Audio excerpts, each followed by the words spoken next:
आज की ये कहानी दुनिया के सबसे पीसफुल देश जापान से है। 1980s में जापान के दो बड़े कैंडी कंपनीज इज़ाकी ग्लिको और मोरिंगा पर एक चोरों के ग्रुप ने ऐसा दहशत बना रखा था जिसने न सिर्फ जापान के कैंडी इंडस्ट्रीज के प्रॉफिट्स को गिराया बल्कि वहां के पुलिस को भी परेशान कर रखा था। तो चलिए आज की ये कहानी सुनते हैं जिसका टाइटल है द मॉन्स्टर विद 21 फेसेस। बात 11 फरवरी 1922 की है जब इज़ाकी ग्लिको, जो कि एक कैंडी बनाने वाली कंपनी थी, उसने पहली बार आम जनता के लिए कैंडीज को स्टोर्स पर लेके आया और देखते ही देखते इनकी डिमांड बढ़ने लगी और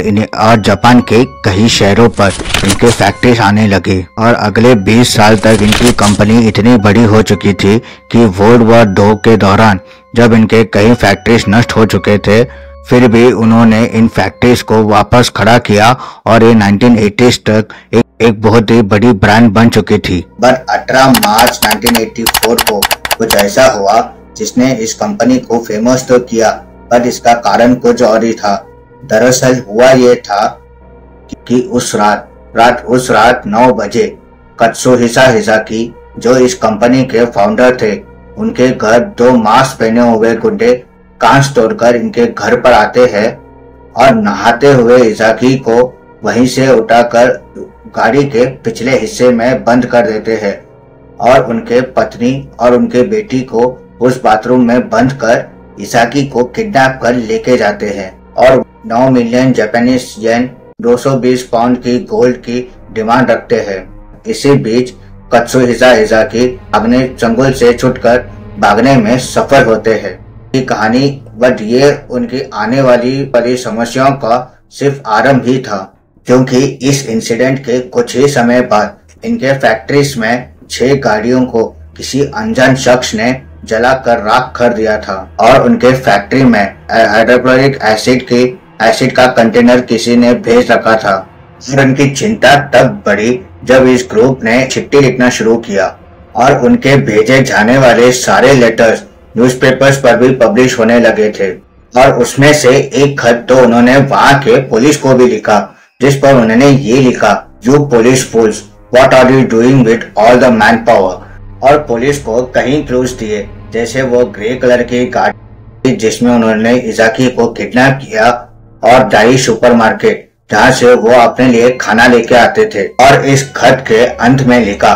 should we kidnap the head of police as well, और अंत में इनका नाम था द मॉन्स्टर विद 21 फेसेस। अब ये उनकी चुनौती थी या धमकी, ये मुझे आप कमेंट सेक्शन पर बताइए। और इस ग्रुप ने हद तो तब पार की जब इन्होंने साइनाइड से भरे कैंडीज के डब्बे को जापान के स्टोर्स पर रखा और क्योंकि ना पुलिस और ना कंपनी वालों को ये पता था कि उनमें से कौन से डब्बे में कैंडीज कौन से डब्बों में साइनाइड से, उन्होंने मार्केट से सभी डब्बों को वापस बुलवा लिया। इसके इम्पैक्ट इज़ाकी ग्लिको को उनके 1000 एम्प्लॉइज को काम से निकालना पड़ा। यही नहीं, उन्होंने एक नए 130 बिलियन डॉलर्स का नुकसान भी झेलना पड़ा। बट अब तक ये बात क्लियर नहीं हो पा रही थी कि एक कैंडी बनाने वाले कंपनी को कोई क्यों और किस लिए टारगेट कर रहा होगा। और 1 महीने बाद इस कंपनी के प्रेसिडेंट इज़ाकी ने इस कंपनी को छोड़ दिया और उस वक्त पुलिस को लगा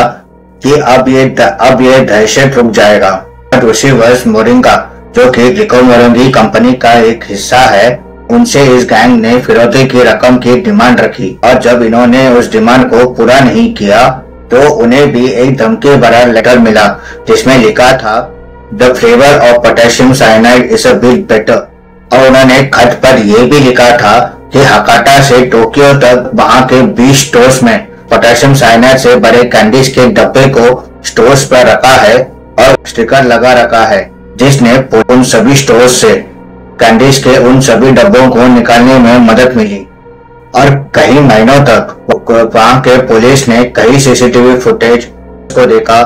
और यहाँ तक कि वो रिकॉर्डिंग क्लिप भी देखे जहाँ एक औरत और एक बच्चे के जरिए गैंग मेंबर्स ने एक मैसेज छोड़ रखा था जिससे कोई तो इसे पहचान ले और वो सामने आए। बट हर केस की तरह इस केस पर भी कोई सामने नहीं आया। बट उन सीसीटीवी फुटेजेस पर उन्हें 2 सस्पेक्ट्स मिले पहला सस्पेक्ट था द वीडियो टेप मैन, जिसने वो साइनाइड से भरे बॉक्सेस को स्टोर्स पर रखा, और दूसरा द फॉक्स टाइप मैन, जो असामान्य रूप से चोरी के स्थानों पर खड़ा था। बट इन दोनों को भी पुलिस कभी पकड़ नहीं पाई, और 1 साल के बाद भी जब पुलिस को उसका स्केच रिलीज करने के बाद भी कुछ साथ नहीं लगा, तो वहां के हेड ऑफ पुलिस ने केरोसिन डालकर खुदकुशी कर ली थी। बट आगे जो हुआ उसने पुलिस को और फ्रस्ट्रेट कर दिया था, क्योंकि इस बार उन्हें एक और खत मिला जिसमें उन गैंग वालों ने लिखा, how stupid of him, we want to offer him condolences. We decided to forget our torturing making companies, and if anyone blackmails any other food companies, it will not be us, but it will be a copycat of us. We are the bad guys. और ये आखिरी समय था जब किसी ने के gang के बारे में सुना, बट उनके आतंक के अंत तक ना किसी भी बच्चे का कैंडी साइनाइड से भरे कैंडी से मौत हुई, ना किसी ने वापस से फिरौती की रकम मांगी। इस केस को सॉल्व करने के लिए पुलिस ने 1,25,000 पुलिस फोर्स जॉब पे लगाया, और कई हजारों लोगों को इन्वेस्टिगेट करने के बाद भी पुलिस को इस ग्रुप के बारे में, जो खुद को द मॉन्स्टर विद 21 फेसेस कहती है, इसके बारे में कोई भी ठोस सबूत नहीं मिला। इसी तरह ये केस जापान के एक सबसे बड़े अनसॉल्व केसेस में से है।